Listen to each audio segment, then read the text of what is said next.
వినడానికి అంతా బాగుంది. నిన్న కేబినెట్ తర్వాత ముఖ్యమంత్రి గారు మొత్తం మీ ఎంపీలకి ఎమ్మెల్యేలకి బాగా క్లాస్ వేశారు కదా.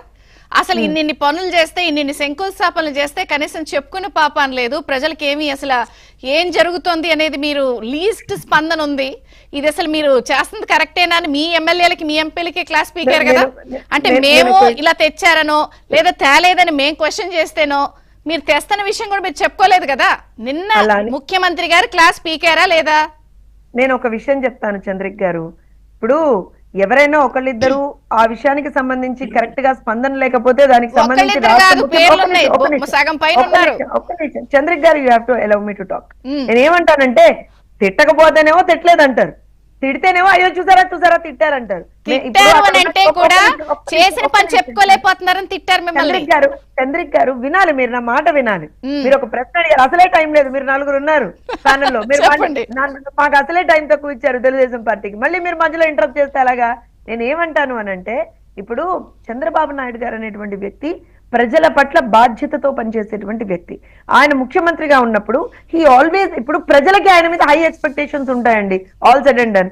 అలానే ఆయనకి ప్రజల చేత ఎన్నుకోబడ్డటువంటి ఎమ్మెల్యేల మీద కావచ్చు, ఎంపీల మీద కావచ్చు, ఖచ్చితంగా ఆయన అంతే ఎక్స్పెక్టేషన్ తోటి ఉంటారు.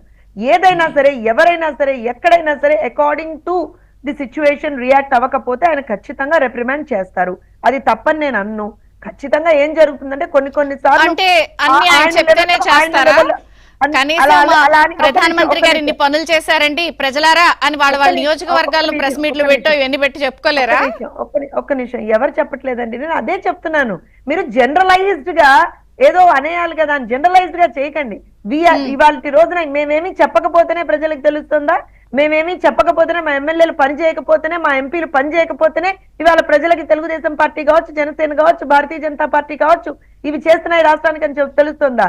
ఎవరు పని చేయట్లేదు, ఎవరన్నా ఒకళ్ళిద్దరు. నేను అదే చెప్తున్నాను, could be a possibility that కొంతమంది ఆయన ఎక్స్పెక్టేషన్ కి అనుగుణంగా వాళ్ళు అంత రియాక్ట్ అవ్వకపోతుండొచ్చేమో అనేది నా వాదన.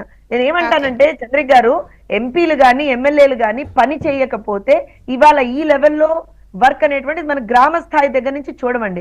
ఇవాళ మీరు రాష్ట్రంలో ఏ గ్రామానికన్నా వెళ్ళండి, ఇది వరకు ఉన్నటువంటి రోడ్ల కన్నా చాలా బ్రహ్మాండమైనటువంటి రోడ్లను మనం చూస్తున్నామా లేదా? 6 నెలల్లో పెన్షన్ పంపిణీల దగ్గర నుంచి ప్రతి ఒక్కటి కూడా ఆన్ డాట్ ఇవాళ మనం చేయగలుగుతున్నామా లేదా?